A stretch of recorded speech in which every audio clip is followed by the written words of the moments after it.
Sir कब तक युवा एडजस्ट होंगे, कब तक युवाओं को उम्मीदें रखनी चाहिए? फिर आप वो सवाल मुझसे पूछते हैं जिसमें मुझे आप ज़बरदस्ती फंसाने की कोशिश कर रहे हैं। किश्तवाड़ में अगर देखा जाए तो आपने दावा किया था 10 से 15 हज़ार युवाओं को नौकरी देंगे, लेकिन युवा जब मैंने कहा 10 से 15 हज़ार नौजवानों को नौकरी देंगे, इसमें कोई शक नहीं। मैं आज भी इस बात पे अडिग काम कर रहे हैं। सर कितने युवा लगे? मेरे पास अभी इस वक्त आंकड़ा नहीं है, मुझे नहीं पता था ये आप प्रश्न पूछेंगे, वरना सही आंकड़ा लाता।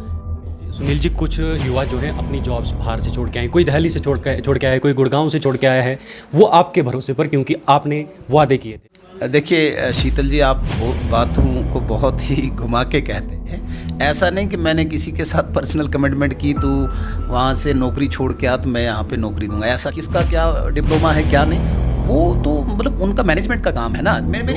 लोगों की उम्मीदें सिर्फ रिप्रेजेंटेटिव से होती ना। लोगों ने वोट आपको दिए हैं और आप रिप्रेजेंटेटिव आप हैं। मेरी पूरी बात सुने ना, मैंने कहाँ भी ख़त्म की। मैंने वोट लिए हैं और मैं वो कर रहा हूँ। हिंदुस्तान में राजनीति का ना आदि है ना अंत है। वहीं किश्तवाड़ का क्या कहना, किश्तवाड़ में भी बिना बातों के मुद्दे बन जाते हैं और बिना मुद्दों के इश्यूज़। पिछले कुछ दिनों से आपने देखा होगा सोशल मीडिया पर कुछ आरोप प्रत्यारोप लगातार किश्तवाड़ के अंदर देखने को मिल रहे हैं। पूर्व मंत्री और किश्तवाड़ से रह चुके विधायक सुनील शर्मा जी के ऊपर कुछ एलिगेशंस यानी कुछ आरोप जो हैं लगाए जा रहे हैं। इस वक्त हमारे बीच मौजूद हैं सुनील शर्मा जी। सुनील जी, बहुत बहुत स्वागत है आपका। सुनील जी, कौन है वो लोग जो कल तक आपको अपने थे आज पराये हो गए, जो कल तक आपकी जय जयकार कर रहे थे वो आज आपके लिए हाहाकार कर रहे हैं? कौन है ये लोग और क्यों आरोप लगा रहे हैं? शीतल जी, मुझे नहीं पता कि कौन वो लोग हैं। वैसे तो मुझे बहुत ही कम समय मिलता है इस सोशल मीडिया पे देखने को। लोगों के काम ही इतने हैं कि समय ही नहीं मिलता। लेकिन मुझे नहीं लगता कि कुछ जो भी आप बोल रहे हैं कि कुछ ऐसा मुझे देखने या सुनने को मिला। देखिए, सोशल मीडिया है, हर इंसान स्वतंत्र है, किसी के भी प्रति कुछ भी लिख सकता है। लेकिन आप कहेंगे कि बहुत बड़ा कोई ऐसा बवाल है, बहुत बड़ी ऐसी कोई बात है, बहुत ही कुछ ऐसा मचा हुआ है, मुझे लगा नहीं, मैंने कोई ऐसा महसूस किया नहीं, मुझे दिखा नहीं है। सोशल मीडिया में हो सकता है, अब उस सोशल मीडिया को कौन कितनी अहमियत दे वो उस पर डिपेंड है। नहीं मुझे इतना समय है, नहीं मुझे इसकी चिंता है। हमारा लक्ष्य कार्य है, सेवा है, उसमें लगे हुए हैं। मुझे बहुत कम समय मिलता है और मैं बिल्कुल संतुष्ट हूँ अपने कार्य से। तो मैं दोबारा से यही कहूँगा कि मुझे नहीं लगता कि इतनी कोई बहुत बड़ी बात है जो हमारे सामने आई। सुनील जी, एक्स मिलिटेंट और OGW को जो CDF देने की बात है, किस हद तक सच है? क्या मानते हैं आप इसके पीछे जो लोगों का आरोप है? CDF एक खुली किताब है। CDF आज नहीं, आज से 10 साल बाद भी एक RTI दे के निकाल सकते हैं आप। ऐसी बात नहीं, ये कोई बंधा हुआ है, छुपा हुआ है। कभी भी कोई भी ब्लॉक ऑफिस में जाके निकाल सकता है। उसमें मुझे कोई स्पष्टीकरण देने की कोई आवश्यकता है ही नहीं।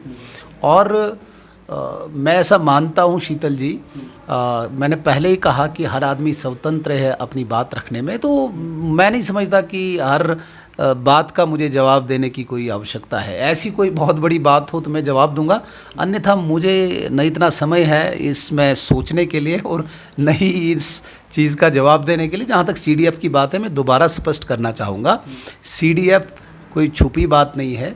ब्लॉक डिपार्टमेंट में हर इंसान को, किसी भी, मेरा नहीं, स्टेट में अगर 87 MLAs हैं, आप यहाँ से लेके कहीं बारामूला या कठुआ के किसी MLA का भी RTI दे के निकाल सकते हैं। तो उस वक्त देख सकते हैं। जी, जातिवाद की राजनीति के लिए कौन जिम्मेवार है किश्तवाड़ के अंदर? कहीं ना कहीं ये भी लोगों का कहना है कि जो व्यक्ति कांग्रेस में जिसने अपना कैरियर रखा, पूरा कैरियर कांग्रेस को दिया, उसको अचानक से भारतीय जनता पार्टी का जो है जिलाध्यक्ष बनाना, कहीं ना कहीं ये भी जातिवाद की राजनीति नहीं दर्शाता है?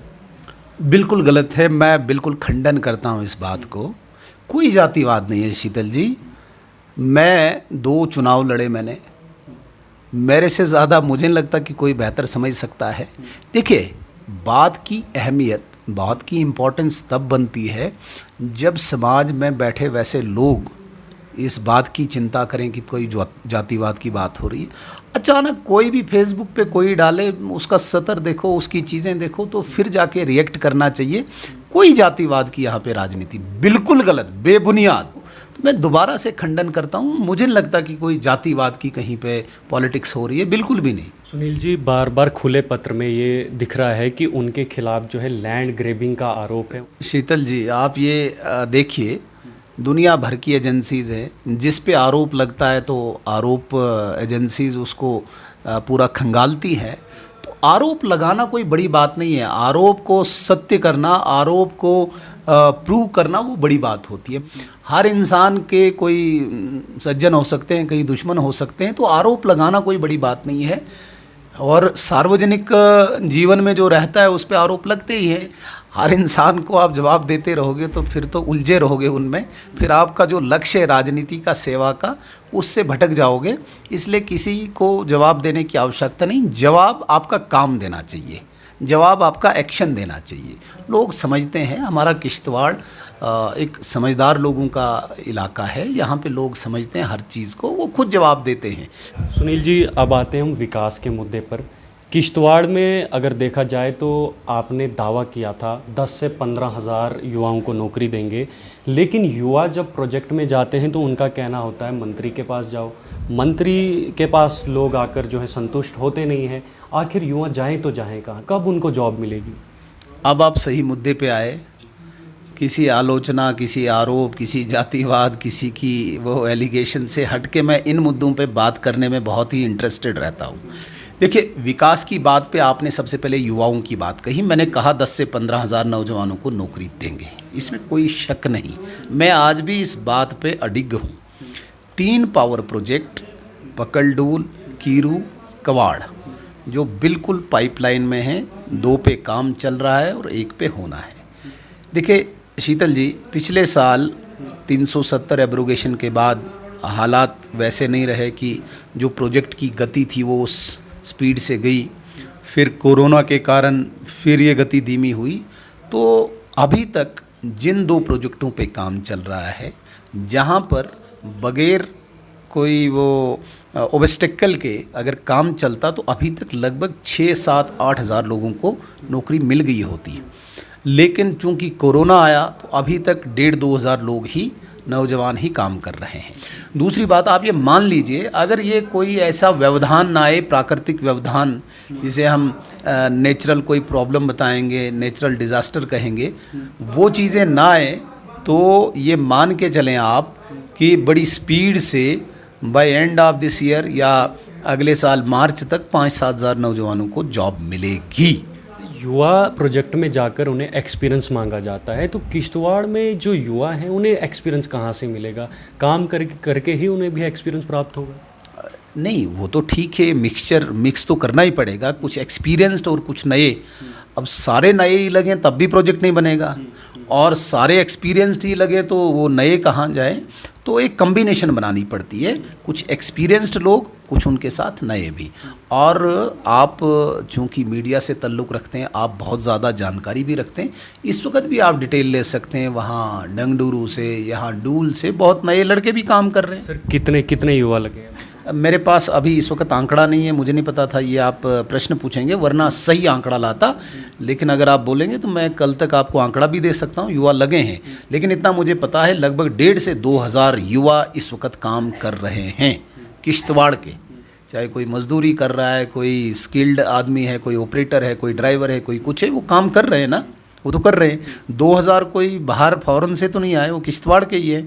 तो दैट मीन्स कि हमारी कमिटमेंट तो ठीक है, हमारी कमिटमेंट में तो कोई कमी नहीं है। वरना नेता चुनावों के दिन कमिटमेंट करते हैं, एक भी बताया मुझे किसी ने हल पूरा किया? हमने बोला 10 से 15 हज़ार नौजवान। हालांकि मैं 6 साल के लिए चुना गया था तो केवल 3 साल ही मिले। हमने अपने आधे टेन्योर में ही इतना कर दिया। अगर 6 साल हुए होते शायद 15 हज़ार की जगह ज़्यादा भी हो जाता। लेकिन फिर भी हम इस पे भी सेटिस्फाइड हैं कि 10 से 15 हज़ार नौजवानों को काम मिलेगा। सुनील जी, कुछ युवा जो हैं अपनी जॉब्स बाहर से छोड़ के आए, कोई दिल्ली से छोड़ के आए, कोई गुड़गांव से छोड़ के आया है, वो आपके भरोसे पर, क्योंकि आपने वादे किए थे। लेकिन उनका कहना है, क्योंकि हम ग्राउंड से जुड़े हैं, उनका कहना है कि आपके वादे झूठ हैं। तो कब तक वो जो है प्रोजेक्ट में लगेंगे जो जॉब छोड़ के आए हैं, अपनी जॉब छोड़ के? देखिए शीतल जी, आप बातों को बहुत ही घुमा के कहते हैं। मैंने जनरल बात की है, जो लोग बेकार हैं और वैसे भी जो नौकरी कर रहे हैं उनको छोड़नी भी नहीं चाहिए। क्यों छोड़े वो? दूसरे को वो जॉब मिलेगी, जिसको ऑलरेडी मिली हुई है छोड़ क्यों रहा है? या तो कोई कमिटमेंट है मेरी कि भाई आप छोड़ के आओ, हम यहाँ पे लगाएं, ऐसी बात नहीं। सुनील जी, पहला प्रेफरेंस अगर स्थानीय लोगों को होगा, स्थानीय युवाओं को होगा तो वो बेटर होगा। वही तो हो रहा है ना, मैं जो लड़ाई लड़ रहा हूँ वही तो लड़ रहा हूँ कि स्थानीय, और मिल भी रहा है, ऐसी कोई बात नहीं है। देखिए शीतल जी, आपने भी अपने इस सेटअप में किसी को एडजस्ट करना होगा ना, आप भी उसकी सारी काबिलियत देखेंगे ना। आपने अगर कैमरामैन रखना है, आपने कोई दूसरा रखना है, वो सारी चीज़ें तो देखेंगे ना।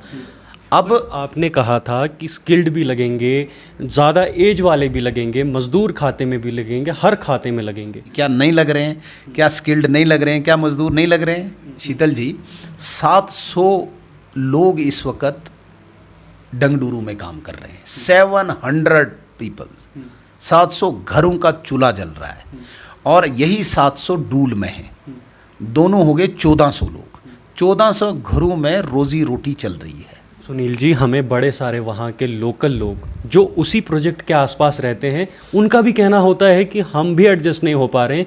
किन्हों की डिग्रियाँ पड़ी हुई है, किन्हों ने सिविल इंजीनियरिंग की है, इलेक्ट्रिकल की है, मैकेनिकल की है, लेकिन युवा पड़े हुए हैं, दर-बदर अपने रिज्यूम लेकर भटक रहे हैं, कभी यहाँ से डूल, कभी यहाँ से डंगडोरू, कभी यहाँ से पाडर, लेकिन उनका रिज्यूम जो है कहीं नहीं लगता है। शीतल जी, वैसे जब कोई इस पॉलिटिक्स में आता है और ख़ासकर जब एमएलए या रिप्रेजेंटेटिव बनता है, तो उसका ज़्यादा काम जो होता है कोई एवेन्यू वहाँ पे क्रिएट करना, कोई अपॉर्चुनिटी क्रिएट करना। मेरा जो कमिटमेंट थी, मैंने प्रोजेक्ट लाने तक की कमिटमेंट की है, प्रोजेक्ट में लाऊंगा। अब कल आप लगते हैं, आपका ग्रेड क्या है, आपकी ट्रेड क्या है, ये रिप्रेजेंटेटिव का कोई मतलब मैंडेट नहीं है ना। लोगों की उम्मीदें सिर्फ रिप्रेजेंटेटिव से होती ना। लोगों ने वोट आपको दिए हैं और आप रिप्रेजेंटेटिव आप हैं। मेरी पूरी बात सुने ना, मैंने कहाँ भी ख़त्म की, मैंने वोट लिए हैं और मैं वो कर रहा हूँ। मेरे लिए सब एक जैसे हैं। अब ये उनकी मेरिट, उनकी काबिलियत, उनकी स्किल पे डिपेंड है। हाँ, एक जनरल इशू आएगा कि भाई लोकल को नहीं लगाते हैं, मैं मैनेजमेंट से बात करूंगा। अब एक एक इंडिविजुअल के साथ मैं नहीं उलझ सकता हूँ शीतल जी। मेरा काम था प्रोजेक्ट लाना। मेहता ओम ने यहाँ पे डुलहस्ती प्रोजेक्ट लाया, उसने एक एक बंदे को नहीं अंदर लगाया। किसको लगाना, किसको निकालना, ये उसका काम नहीं था।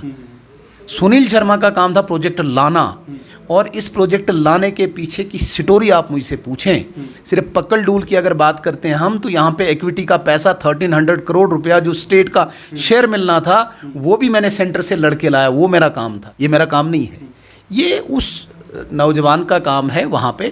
हाँ, नौजवान मुझे कोई कंप्लेंट करता है कि नहीं मैं मेरिटोरियस था, मुझे नहीं लगाया, तो इन्होंने हिमाचल का लाया, देन मेरी ड्यूटी बनती है। प्रोजेक्ट का लीडर नहीं, मैं एमएलए था, हूँ नहीं। मेरा दूसरा भी काम था, हॉस्पिटल, स्कूल, अस्पताल, सड़क, पानी, बिजली, ये तो रेगुलर वाले इशू है ना। प्रोजेक्ट मैंने लाना था, ये मेरी कमिटमेंट थी। आप मेरी स्पीचेस निकालें, मैंने ये कहा है कि प्रोजेक्ट मैं लाऊंगा। हमें लाए और 15,000 नौजवानों के लिए जॉब अपॉर्चुनिटी मैंने यहाँ पे लाई है। सुनील जी, हमें आपका भाषण एक याद आ रहा है जिसमें आपने कहा था कि महिलाओं को पर्स खरीद लेने चाहिए, क्योंकि प्रोजेक्ट आने के बाद आमदनी ही आमदनी किश्तवाड़ में होगी। पर्स तो खरीद लिए, लेकिन आमदनी कहाँ? यस, आप पॉजिटिव ज़रा सोचिए। 1400 लोगों के घरों में जिन्होंने कभी सोचा भी नहीं था, आज 15 से 20,000 तनख्वाह ले रहे हैं, तो वही तो पर्स चाहिए ना। क्या इस बात को आप डिनाई कर रहे हैं कि भाई जिसको सोच भी नहीं था दिमाग में कि मैं कहीं कंपनी में जॉब करूंगा, आज उसके घर में मैंने नौकरी लाई है, तो ये छोटी बात है शीतल जी। एक बात। दूसरी बात, मैंने सेफ्रॉन पार्क की बात की थी। आज आप जाके देखिए, डीसी ऑफिस से पता कीजिए, सेफ्रॉन पार्क पे काम शुरू हो रहा है। मेरी एक भी कमिटमेंट आप निकालिए जिस पे मैं पीछे मुड़ा हूँ। मैंने सेफ्रॉन पार्क की बात की, मैंने यहाँ पे मल्टीपर्पज़ टनल की बात की, मैंने यहाँ पे एयर स्ट्रिप की बात की, मैंने यहाँ पे पावर प्रोजेक्ट्स की बात की, मैंने पाउडर डिग्री कॉलेज की बात की, मैंने सब डिस्ट्रिक्ट हॉस्पिटल की बात की, मैंने यहाँ पे दक्षिण मड़वा रोड की बात की। एक कोई भी बंदा मेरी कमिटमेंट पे बताए कि मैंने ना किया, मैंने किसी कमिटमेंट को पूरा नहीं किया। मेरा काम था, जो आप पर्स की बात करते हैं, बिल्कुल मैंने बोला, आज भी बोला। अब जिस मेरी बहन का पति वहाँ पे लगा होगा, आज मजदूरी कर रहा होगा, 13 से 15 या 15 से 18,000 ले रहा होगा सैलरी, तो उसको पर्स नहीं चाहिए। मैंने कमिटमेंट पूरी की है। और जो मैंने ज़्यादा की थी वो सेफ्रॉन पार्क के लिए की थी कि मैं जिस आत्मनिर्भर भारत को आज हम स्लोगन के तौर पे उछाल रहे हैं, उसी आत्मनिर्भर भारत की कड़ी में जब यहाँ पे पुछाल से लेके वो वहाँ नागनी तुंद तक सैफरान पार्क के ज़रिए सेफरान ग्रोवर्स को हम पूरा फैसिलिटेट करेंगे, तो क्या वहाँ पे महिलाएं काम नहीं करेंगी? तो मैंने वो बात की। आप सुनील जी बात मुझे बताएं जो मेरी कमिटमेंट पूरी नहीं हुई, और आधे ही टेन्योर में, 6 साल में नहीं, आधे टेन्योर में एक मुझे कोई बताइए सिंगल किसी के पास। बात प्रोजेक्ट्स की हो रही है तो खबरें ये भी आ रही हैं कि प्रोजेक्ट्स में आपके कोई चहेते कॉन्ट्रैक्टर्स ने ही कब्जा जमा के रखा है। किस हद तक सच्चाई है इसमें? सर देखिए, चहेते वहेते कोई नहीं, मेरा किश्तवाड़ चहेता है, हर कोई मेरा चहेता है। एक बंदा कोई लाइए जो मेरा चहेता नहीं है, हर कोई मेरा चहेता है। मुझे वो चाहते हैं, मैं उनको चाहता हूँ। और लगभग 60-70 कॉन्ट्रैक्टर यहाँ पे काम कर रहे हैं पकल डूल में, 60-70। तो 60-70 अगर चहेते हैं तो फिर पूरा किश्तवाड़ ही चहेता है। अभी 8-10 कॉन्ट्रैक्टर वहाँ कीरू में काम कर रहे हैं, अगर वो चहेते हैं तो फिर इतने ही किश्तवाड़ में कॉन्ट्रैक्टर है ना। तो ऐसा कोई नहीं किसी पर्टिकुलर को ही मैंने काम दिया है, ऐसी कोई बात नहीं है। या मैं काम देने में कोई मदद करता हूँ, आप मैनेजमेंट से पूछ सकते हैं, मैंने कभी भी किसी के बारे में बोला होगा नहीं इसको आप काम दीजिए, इसको नहीं दीजिए, या कोई मेरे पास आया तो मैंने उसकी हेल्प नहीं की, ऐसी कोई बात नहीं। चहेते किसी को पीछे रख रहे हैं क्या? जो जितनी कैपेसिटी है करे ना काम। मैं ये आपको दावे के साथ कहता हूँ, अगले आने वाले 1 साल के अंदर किश्तवाड़ में कॉन्ट्रैक्टर नहीं मिलेंगे, इतना काम है प्रोजेक्टों में। तो चहेता तब हुआ, एक ही काम था तो मैंने किसी एक कॉन्ट्रैक्टर को दिया। 60 से 70 कॉन्ट्रैक्टर इस वक्त काम कर रहे हैं, सब मेरे चहेते हैं क्या? बताइए ना। और आप देख लीजिए जितने भी बड़े बड़े काम यहाँ पे पकल डूल में हैं वो विरोधी पार्टियों के हैं, वो भी मेरे चहेते हैं क्या? सर कब तक युवा एडजस्ट होंगे, कब तक युवाओं को उम्मीदें रखनी चाहिए? देखिए, फिर आप वो सवाल मुझसे पूछते हैं जिसमें मुझे आप ज़बरदस्ती फंसाने की कोशिश कर रहे हैं। मैं दोबारा से ये बोलूँगा, मेरा काम था प्रोजेक्ट लाना, प्रोजेक्ट मैंने लाए, एक और आ रहा है। अभी L&T एक कंपनी है जिसने HRT बनाना है, वो भी आ रही है, 8-10 दिनों में वो भी अपना काम शुरू कर रहे हैं, कवाड़ शुरू कर रहा है। अब आप खुद ही देख लीजिए जिस हिसाब से यहाँ पे प्रकृति की जो व्यवधान आया कोरोना का, जिस वजह से स्पीड कम हुई तो कम युवा लग रहे हैं। हो सकता है कि कुछ युवा अभी बच जाएं, और तो उनको भी पूरा लगाने के लिए कितना टाइम लगेगा ये मैं कोई फिक्स डेट नहीं दे सकता हूँ। लेकिन मैं दावे के साथ कहता हूँ, तीनों प्रोजेक्टों में जो मैंने कमिटमेंट की थी 10 से 15 हज़ार से भी ज़्यादा नौजवान एडजस्ट होंगे। अब सारी चीज़ें डिपेंड करती है, हम इस वक्त सिस्टम से बाहर हैं, हम कोई प्रोजेक्ट की मीटिंग नहीं ले सकते हैं, हम कोई डिस्ट्रिक्ट ऑफिसर्स की मीटिंग नहीं ले सकते हैं, हम इनके हायर अथॉरिटी की मीटिंग नहीं ले सकते हैं कि भाई ये करो वो करो। हम तो बाहर बैठे हैं ना, हम बाहर बैठे हैं, लेकिन जितना हमने काम करना था वो किया, और उसी का फल आज हम देख रहे हैं कि भाई यहाँ पे नौजवानों को एक जॉब अपॉर्चुनिटी मिली। शीतल जी, जिस कोरोना काल में पूरे देश में नहीं पूरे विश्व में नौकरियाँ जा रही है, किश्तवाड़ में नौकरियाँ मिल रही है, इस बात को तो अप्रिशिएट करना चाहिए ना। प्रोजेक्ट यहाँ पे लाया है, एक ओम मेहता जी ने एक प्रोजेक्ट यहाँ पे लाया, आज भी हम उनको पूरी श्रद्धा से उनका नाम लेते हैं। सुनील शर्मा ने 3 प्रोजेक्ट लाए हैं, और भी बहुत प्रोजेक्ट आने वाले हैं। सुनील जी, मेरे घर में पानी लगभग 3 से 4 दिन के बाद आता है, तो आप भी, मैं जानना चाहता हूं कि आपके घर पे भी कितने दिनों के बाद पानी आता है? पानी की अब कोई समस्या नहीं है, डिस्ट्रीब्यूशन की समस्या है, ऐसी बात नहीं है। पानी अभी सफिशेंट है किश्तवाड़ में। देखिए, जब मैं MLA बना था तो मैंने पहली मीटिंग जब पानी की ली तो उस वक्त किश्तवाड़ में पानी की जो रिक्वायरमेंट थी 20 लाख गैलन थी, 20 लाख गैलन 24 घंटे के लिए हमें चाहिए था, और उस वक्त हमें 8 से 12 लाख गैलन मिलता था। दैट मीन्स 8 से 12 लाख की डेफिशिएंसी थी, डेफिसिट था।